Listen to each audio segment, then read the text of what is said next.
I'm Bill Morris, an attorney in Southwest Florida, talking today about small claims court.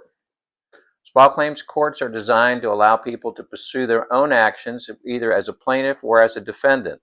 The rules are somewhat simplified and a little bit relaxed, and the maximum that anyone can sue for is $8,000 in principal. The case is started by filing a statement of claim, which can be obtained from the clerk's office, and the clerk can even help the plaintiff fill out the statement of claim, and a filing fee, which ranges from $55 for claims under $100 to $300 for claims over $2,500. The clerk assigns a pretrial hearing date, and then the plaintiff has to arrange for service of the statement of claim with the pretrial hearing date on the defendant. That's usually done by sheriff's service, and that costs about $40, but can be done by a private process server. It can even be done by certified mail. That has to go through the clerk. The plaintiff pays for all of those expenses.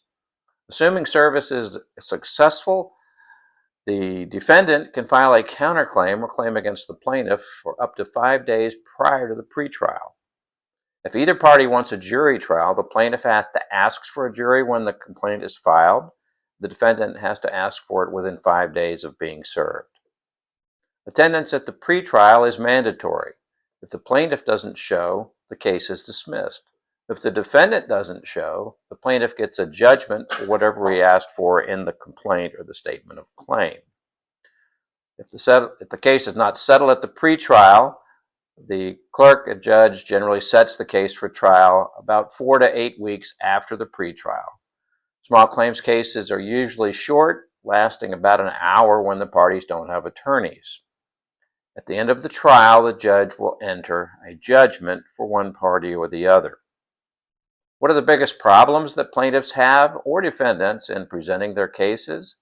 The biggest problem for plaintiffs is often failing to get the name of the defendant correct. They may sue somebody or some entity that they think has a name, but the name just isn't right, and they get a judgment against a non-existent entity or person.